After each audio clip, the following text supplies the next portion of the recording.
7:39, ya está la legisladora Luisa González con nosotros. ¿Cómo está, asambleísta? Qué gusto saludarle, poder conversar con usted como siempre.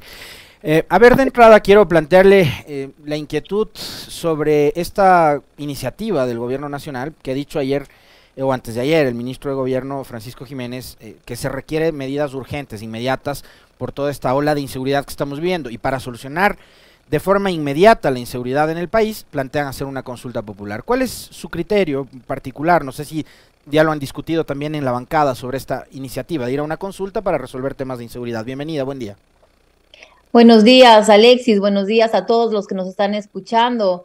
Una vez más, es una muletilla que se le ha quedado al gobierno, ¿no? Cada vez que tienen algún inconveniente, cada vez que hay un escándalo, cada vez que hay un conflicto dentro del gobierno, lo primero que hacen es lanzar alguna cortina de humo, y en este caso le tocó a la consulta popular usando la muletilla de la seguridad. La seguridad ciudadana no se corrige con una consulta popular. La inseguridad solamente se va a poder combatir con políticas de Estado, políticas de empleo, políticas de fortalecer a la policía, de tomar la decisión de poder que salgan a las calles y que combatan esa inseguridad, y que también inviertan en salud, en educación, en programas y proyectos para los jóvenes. Así es como se lo va a combatir, no con una consulta popular.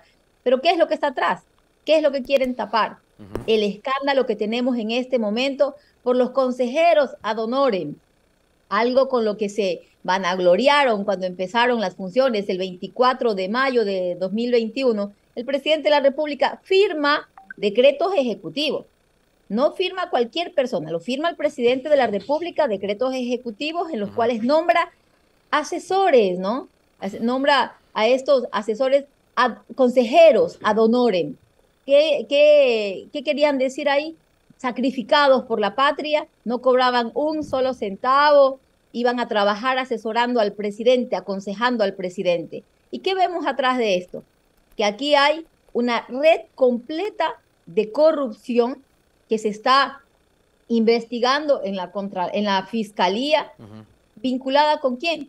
Con unos consejeros ad honorem del presidente de la República, y que hay la gran excusa de no comparezco a la asamblea a dar ninguna explicación porque no soy funcionario público. Y allí quisiera que analicemos el no soy funcionario público. Sí son funcionarios públicos, porque primero, vamos a ver, los consejeros ad honorem fueron nombrados mediante un procedimiento legal por una autoridad competente. ¿Quién es esta autoridad competente? Nada menos que el presidente de la República, mediante un decreto ejecutivo que les asigna además funciones de asesorarlos en áreas específicas e importantísimas para el país. Por ejemplo, aquí tenemos Roque Sevilla, que es un consejero ad honorem nombrado el 4 de marzo del 2021, y que ahora se le pidió que comparezca a la Asamblea Nacional, no lo hizo, y sale una noticia en la que él es parte de una compañía a la que le adjudican un proyecto fotovoltaico en Galápagos. Que es lo siguiente que vemos, Juan José Pons, ¿sí? Esto es lo que se intenta tapar con esa cortina de humo de ahora vamos a combatir la seguridad con una consulta popular.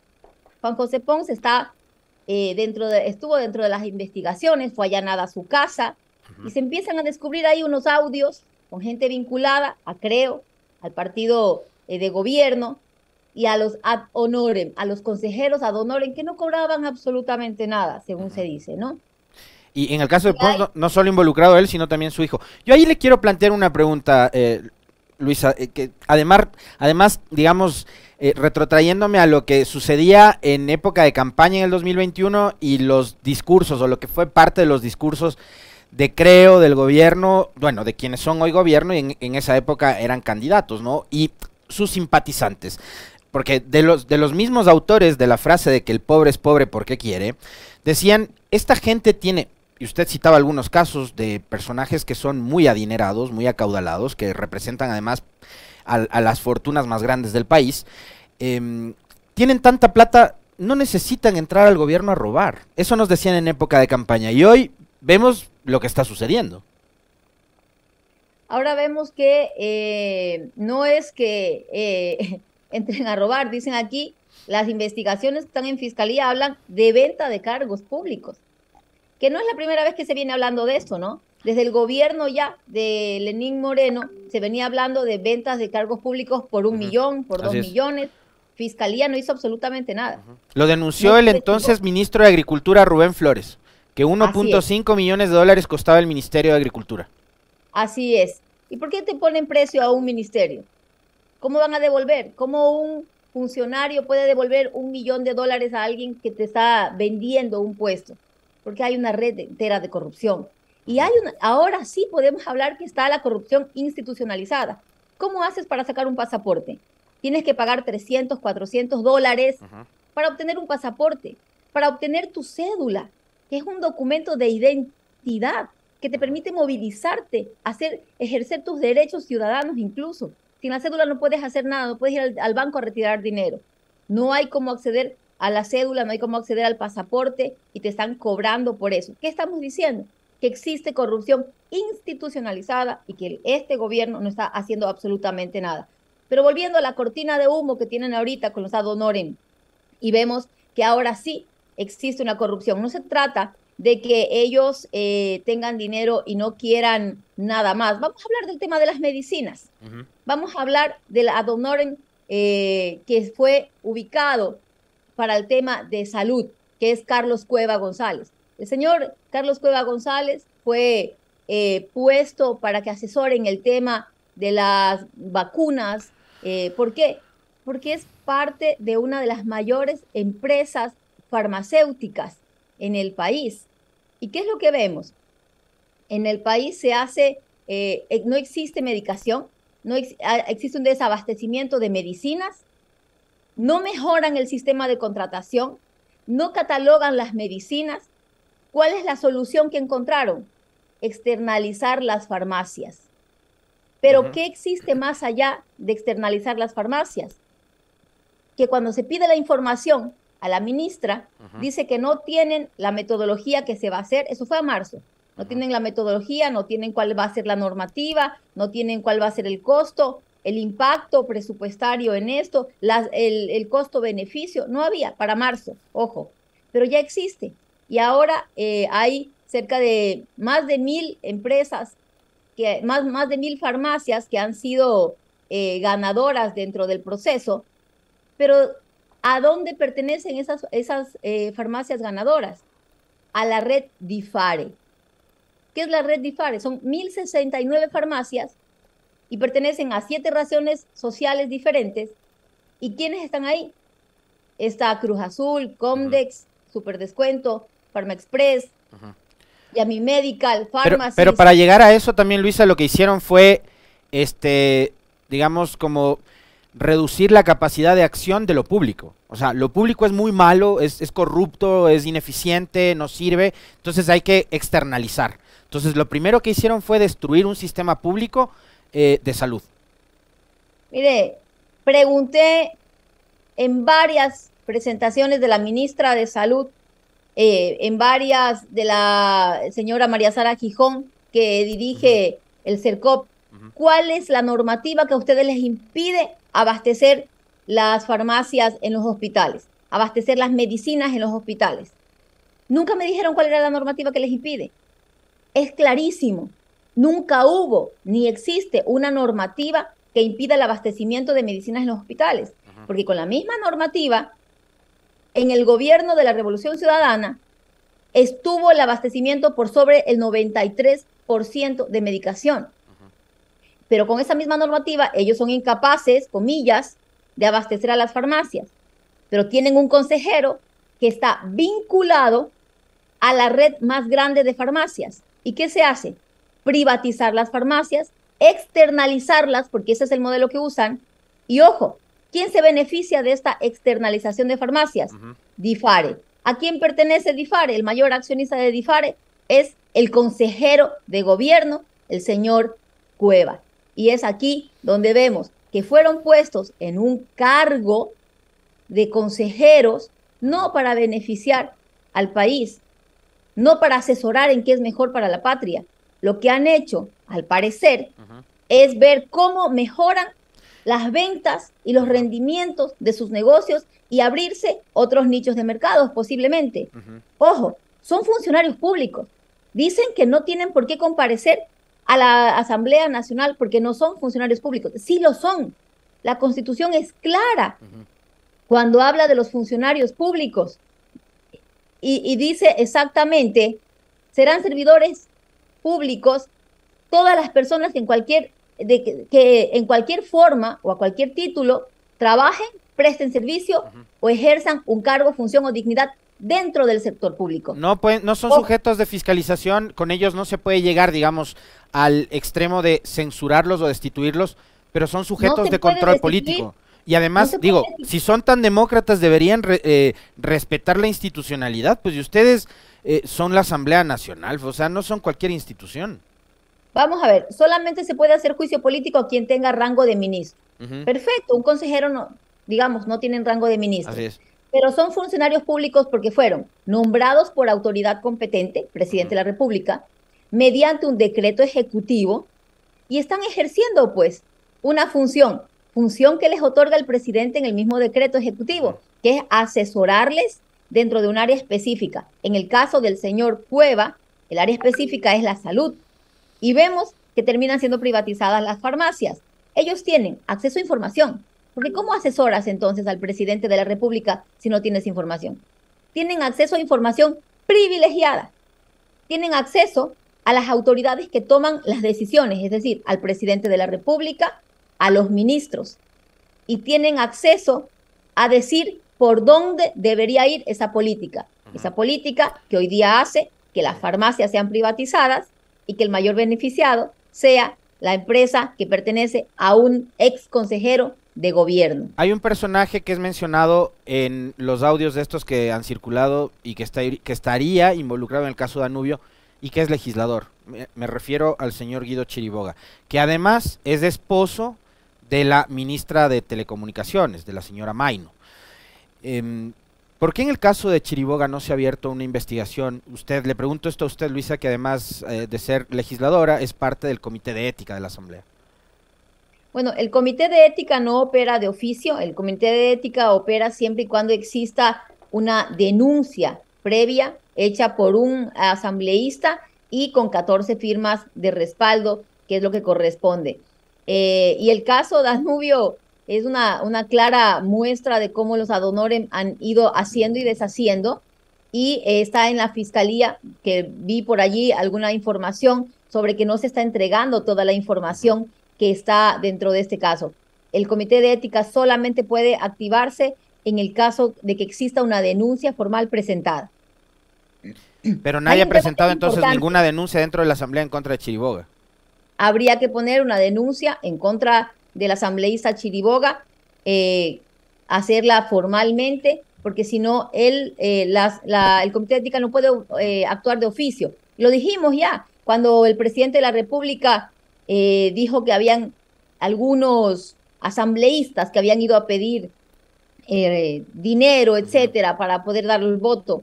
Pongan la denuncia ante el Comité de Ética. Pedí, mediante un cambio del orden del día en el comité, exhorté a la bancada oficialista a que pongan las denuncias. Seguimos esperando, no hay ninguna denuncia, no hay realmente un deseo de combatir la corrupción o de depurar las mismas filas. Y quiero precisar algo, ¿no? El presidente de la República, en ese show que se ha manejado de querer decir que es un gobierno sin corrupción, ¿no? Hizo, mediante un decreto ejecutivo del 4 de mayo, del 24 de mayo, perdón, expide la norma de comportamiento ético gubernamental. Así es. Y en el artículo 12, literal C, dice: el presidente de la República y los funcionarios descritos en el artículo 2, o sea, los ministros, en ese decreto ejecutivo que él hizo, ¿no? Mientras dure el ejercicio de sus cargos, bajo ninguna circunstancia se aprovecharán de su cargo para crear relaciones comerciales o profesionales para terceros, cuando éstas puedan crear conflicto de intereses. Esa es la norma que expidió Guillermo Lasso sobre el comportamiento ético. Aquí hay conflicto de intereses, pues. Aquí tiene Endifare, el mayor accionista, diciendo, conduciendo acerca de los temas de salud, cuando él es pertenece a una de las redes más grandes de farmacias y están privatizadas las farmacias. ¿Y qué esperan, digo, desde la bancada de UNES, le pregunto, Luisa, qué esperan para poner la denuncia en contra de Chiriboga? Bueno, ese es un tema que habrá que verlo dentro de la bancada si se tienen todos los datos, porque no puedes poner una denuncia si no tienes información contrastada, información veraz. Se te cae la denuncia si no es así. Mientras no exista eso, pues no se puede proceder. Los votos tendríamos dentro de nuestra bancada, las firmas necesarias, perdón, para que se pueda proceder a poner una denuncia siempre y cuando se consigan todos los documentos. Y en el caso Danubio, está en la Comisión de Fiscalización y también está en la Comisión de Transparencia. Hay dos comisiones que están investigando el caso Danubio. El día de hoy, Fiscalización va a recibir algunas autoridades. La señora Ana Belén Cordero se ha excusado, dado que su esposo, que es secretario jurídico de la presidencia, no va a comparecer el día de hoy. Esperemos que sí comparezca. Ella se ha excusado de estar dentro de esa comisión. Aquí es importante decir algo, ¿no? Los que más gritaban, ahí van los corruptos, ahí van los corruptos, donde les tocas, existe algo. Y ojo, hay una cosa importante que se me estaba olvidando y no la quiero dejar por fuera. Estos consejeros ad honorem no presentaron ninguna declaración patrimonial, no presentaron ninguna declaración de que tienen bienes o no en paraísos fiscales, que es una prohibición. Todo por fuera de la ley. Todo por fuera de la ley. ¿Qué es lo que ha hecho este gobierno? Inventarse la figura de ad honorem para burlarse de la legislación. Pero ojo, no es tan simple. Sí son funcionarios públicos porque fueron nombrados y otorgadas funciones por el presidente de la República. Así que sí son sujetos de investigación por parte de Contraloría y obviamente al margen de eso también tendrá que obrar la Fiscalía. Luisa, otro caso que quería abordar con ustedes, la señora Yori parece que no se ha quedado del todo tranquila y fíjese que mientras el país se sigue hundiendo en una crisis social, de pobreza, de desempleo, que además se refleja en los altísimos grados de negativismo, de decepción, de negativismo de la población, y así lo expresan en las encuestas que se hacen y estudios de opinión. La señora Yori está preocupada por querer recuperar la presidencia de la Asamblea y por además llevarse 8 millones de dólares. El tema está zanjado, es Saquicela el presidente de la Asamblea, la señora Yori debería quedarse como tranquila y la Asamblea además seguir adelante con su hoja de ruta planteada por lo menos hasta mayo del 23 en donde tenga que reconfigurarse. Mire, por fin está trabajando la Asamblea, tenemos una agenda ya programática de trabajo en donde estamos sacando los proyectos de ley que estaban represados por meses gracias a la señora Yori. Lamentablemente ella no entiende lo que es el procedimiento parlamentario y fue por un procedimiento parlamentario donde no puede existir injerencia de la función judicial que ella fue removida del cargo. Se resiste a salir y ha puesto esta acción. Lamentablemente hay jueces que se prestan para actuar al margen de la ley y dan oídos a estas barbaridades, reciben estas denuncias propuestas de forma ilegal e inconstitucional, según mi criterio, y es lo que corresponde aquí. La señora Yori seguirá haciendo su show, nosotros seguiremos trabajando. Es lamentable pedir $100,000 a cada asambleísta porque fue removida de forma legal dentro del procedimiento parlamentario y porque ella se resiste a dejar un cargo que dijo que ni Dios la iba a sacar y terminó fuera. Entonces, dentro de su capricho, sigue tratando de obstaculizar el trabajo de la Asamblea. Nosotros no vamos a parar, vamos a seguir trabajando y que ella siga en su berrinche y lamentablemente aquí sí debería obrar el Consejo de la Judicatura, que no ha servido para mucho, y ver la actuación de estos jueces que están fallando al margen de la ley, porque aquí sí existe que están, la utilización de la justicia para politizar el trabajo del legislativo, para judicializar, el trabajo del legislativo dentro de la práctica normal del procedimiento parlamentario. ¿Cómo asumieron ustedes, me imagino que también lo habrán procesado dentro de la bancada y no sé si en el mismo partido, Luisa, esta amenaza del gobierno, bueno, primero dijo Jiménez que lo estaban pensando, después Lasso dijo que no era una opción que tenía el gobierno y el Ejecutivo en manos, pero destituir a los 70 asambleístas que dieron lugar a la posesión del señor Raúl González como superintendente de bancos. Quiero que me diga eso y además su lectura sobre esta pugna en la que están Ejecutivo, Asamblea, Consejo de Participación y hasta una jueza con respecto de la designación de González como super de bancos. Bueno, esto es una muestra más, ¿no?, de cómo se pretende interferir en otra función del Estado. El presidente Guillermo Lasso ha sido un campeón en interferir en otras funciones del Estado.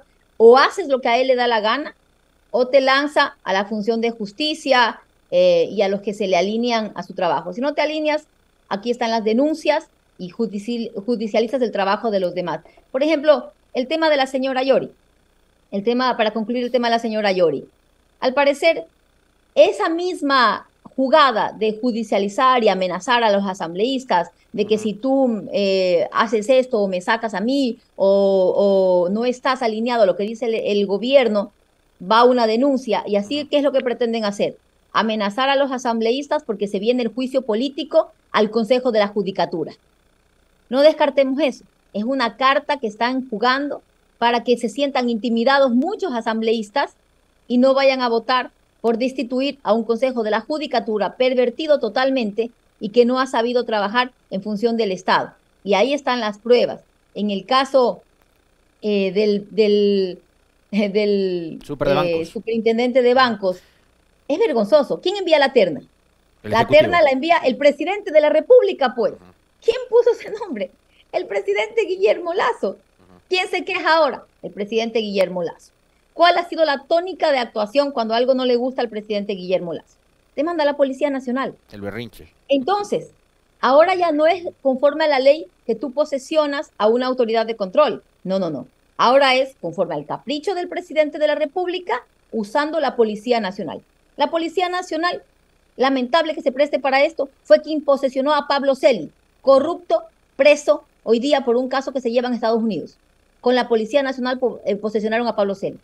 Con la Policía Nacional sacaron a la señora Sofía Almeida del Consejo de Participación y pusieron al señor Ulloa, que va a venir después en la entrevista, probablemente se está escuchando. Con la Policía Nacional fue posesionado, al margen de la ley. En ningún momento esto es legal. Y van a venir las demandas internacionales y tendrán que responder, ¿no? Porque demora, pero la hora llega. Y con la Policía Nacional están impidiendo que hoy se posesione al superintendente que fue escogido, pues al superintendente de bancos que fue enviada a la terna por el presidente de la República, que siguió el proceso dentro del Consejo de Participación, que le corresponde asumir el cargo, que fue posesionado de forma legal por quien corresponde posesionar, la Asamblea Nacional. Y ahora dicen vamos a demandar a los 70 asambleístas que votaron. A destituirlos. Señores, a destituirlos. Señores, los asambleístas hemos posesionado a quien el presidente Guillermo Lasso puso en la terna y a quien siguió el proceso dentro del Consejo de Participación. Es decir, hemos actuado conforme a la ley. Si ya no le gustó al presidente de la República, a quien mandó en la terna, ese ya no es problema nuestro, hemos seguido la ley y hemos actuado conforme a la ley posesionándolo. Y ojo, que aquí también una vez más, un consejero presidencial, ahí está el audio del señor Aparicio Caicedo, donde lo llama a amenazar a la misma persona que ellos pusieron en la terna para superintendente de bancos para que renuncie y se haga a un lado. Y ya también le han puesto una denuncia a este señor. ¿Qué es lo que hacen? No existe ley, existe la presión a través de una función judicial que sirve como punta de lanza para haces lo que te estoy diciendo o vas preso. Le quiero agradecer a la legisladora Luisa González de la bancada UNES que ha tenido la gentileza de aceptar nuestra invitación. Muy gentil, Luisa, un fuerte abrazo. Gracias, un abrazo, un buen día para todos.